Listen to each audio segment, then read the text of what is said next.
amanat Presiden Joko Widodo pada peringatan Hari Ulang Tahun ke-74 TNI, Presiden mengamanatkan di era yang penuh dengan kemajuan teknologi, alutsista yang digunakan TNI harus semakin maju, sumber daya manusia juga harus semakin tangguh, semakin adaptif dan berjiwa Sabta Marga.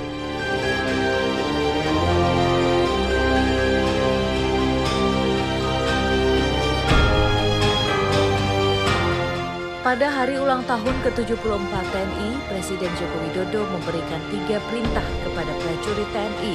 Salah satu di antaranya menjunjung tinggi kemandirian strategis alutsista produk dalam negeri.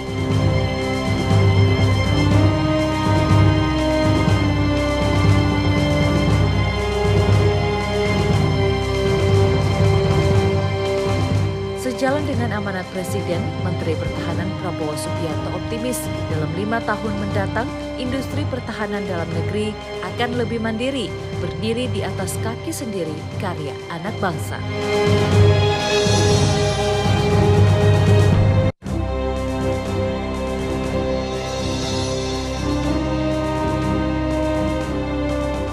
Bagaikan menjawab tantangan Presiden Joko Widodo dan Menteri Pertahanan Prabowo Subianto terkait dengan kemandirian alutsista produksi dalam negeri, Politeknik Angkatan Darat atau Poltekat yang berada di Kota Batu, Malang, Jawa Timur terus berupaya mewujudkan hal tersebut. Selamat datang di Poltekat, Mbak. Poltekat ini di Kota Batu. Tempatnya sejuk. Dan di sini itu emang kota wisata, jadi banyak spot wisata. Poltekat itu sejarahnya awalnya dia itu dibentuk untuk mendukung Satuan Arhanud, dan yaitu senjata rapier. Jadi dulu kita membeli senjata rapier karena perlu ada perawatan yang cukup jelimet dan perlu dibangun orang-orang yang siap merawat itu. Makanya dibuat namanya Instek, Institusi Teknologi khusus untuk mengembangkan, memelihara rudal rapier. Berkembang jalannya waktu, kita tidak pakai lagi rapier, hanya lembaga ini dikembangkan lagi, berubah menjadi Lembaga Kajian Teknologi Lemjiantek, karena sudah tidak fokus lagi ke rapier.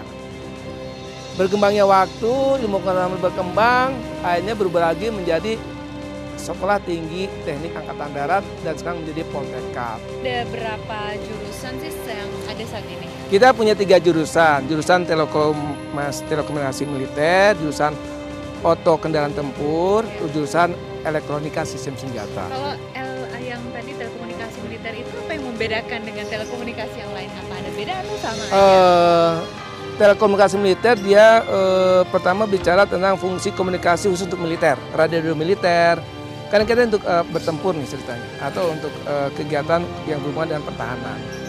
Kemudian kita mengembangkan telekomunikasi militer itu adalah sistem informasi, bicara masalah IT, dan juga kita meraba ke cyber. Sekarang lagi cyber lagi ramai ya. Jadi 3 itu yang lebih diperdalam di jurusan teknologi komunikasi militer. Sebetulnya dari 3 itu ada satu lagi Mbak, namanya prodi balistik.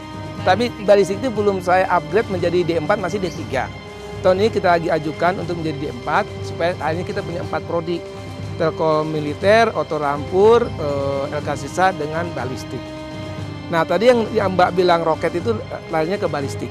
Jadi sebenarnya balistik itu bukan bicara roket, tapi bicara bagaimana membuat bahan pendorong. Bahan pendorong untuk meluncurkan roket, bahan pendorong untuk meluncurkan munisi. Jadi nanti bahan pendorong itu digunakan untuk seluruh jenis munisi, baik itu kaliber kecil, kaliber sedang, roket, bahkan mungkin untuk peluru kendali. Jadi kita menciptakan mereka seorang prajurit yang bisa membuat bahan campuran itu untuk kegiatan tadi salah satunya roket dan munisi. Bicara tentang senjata, kita modifikasi senjata. Contoh kemarin ada corner shoot itu Pak, senjata yang kita modifikasi sehingga ketika dia menembak tidak perlu lagi melihatkan dirinya di sudut 90 derajat. Ini posisinya senjata ke arah sana, ini tembok nih. Jadi nembak dirinya aman, dia cukup membuat pakai layar. Jadi dia membuat elektronika untuk mengembangkan kemampuan senjata itu sendiri. Dipelajari, ya. Dia membuat robot sehingga kita membuat ke depan itu autonomous. Bahwa perang ke depan tidak perlu manusia berada di garis depan. Biarkan alat itu berada di garis depan. Kenapa? Karena manusia itu kalau meninggal biayanya mahal dan yang rugi organisasi. Sehingga kalau alat hancur tidak ada masalah. Itu konsepnya. Sehingga kita bikin autonomous. Alat bergerak sendiri dikendalikan dari jauh. Itu orang elektronika. Karena ke depan nanti yang menjadi tumpuan bertempur di garis depan bukan manusia dipersenjatai, tapi alat yang diawaki. Poltekkad sebagai salah satu pendidikan khusus milik TNI Angkatan Darat ternyata menjadi salah satu gudang harta karun inovasi teknologi alutsista militer di mana banyak ide, inovasi teknologi militer lahir dari pemikiran cemerlang para prajurit Bintara mahasiswa Poltekkad. Halo pemirsa, saat ini saya sudah berada di Poltekkad, tepatnya di Kota Batu, Malang, dan saat ini saya sudah berkesempatan dengan saya akan mewawancarai Pak Jenderal langsung yang ada di samping kanan saya. Pak Jenderal, bisa jelaskan sedikit ini mahasiswa ini mereka belajar berapa lama, kemudian ujian ini mereka tempuh dengan apa saja yang sudah dipelajari? Pendidikan di sini itu kan D3 ya, setara dengan S1, jadi 4 tahun. Jadi konsep kami karena di vokasi komposisinya 30% teori, 70% praktek, itu idealnya. Nah, untuk teorinya sendiri 30% kami lakukan di tingkat 1 dan tingkat 2. Tingkat 2, tingkat 3 itu udah 50-50, 50% teori, 50% praktek. Nah, tingkat 4 dia full praktek. Karena kita harus menjamin dia punya keterampilan keahlian, sehingga mempraktek di seluruh kebutuhan. Itu konsepnya. Materi kuliahnya disesuaikan dengan kebutuhan tantangan ke depan. Seperti Telkomil kita lebih fokus pada berbasis IoT, Internet of Things, kemudian bicara masalah cyber, bicara masalah telekomunikasi digital, kemudian juga bicara masalah sistem informasi aplikasi-aplikasi seperti itu yang digunakan di perkantoran-perkantoran. Untuk prodi otoran pun tentu berbasis pada kendaraan mesin ya, tapi tidak hanya bicara kendaraan saja, tapi segala fungsi yang melekat di kendaraan itu pun kita pelajari, dari mulai sistem hidroliknya, kemudian sistem mesin dengan kontrol jarak jauh. Kami berusaha membuat kendaraan itu tidak perlu dikemudikan. Kan banyak contoh ya, sekarang di Jerman ada bus tanpa awak gitu ya, itu bisa mesin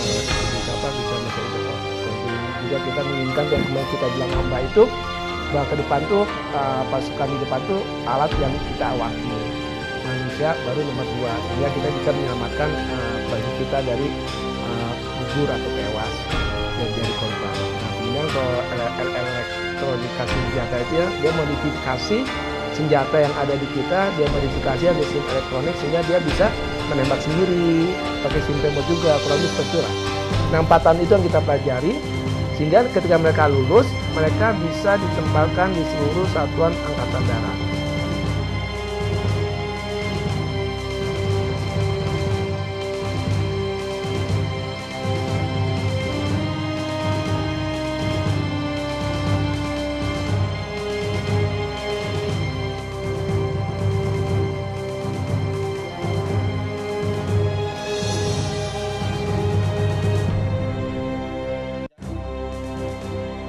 Brigjen TNI Dr. Nugroho Gumilar optimis dan berharap agar produk-produk yang diciptakan prajurit Bintara mahasiswa Poltekkad akan berkesinambungan dengan proses pengembangan lebih lanjut sehingga kemandirian alutsiswa produk anak bangsa dapat segera terwujud.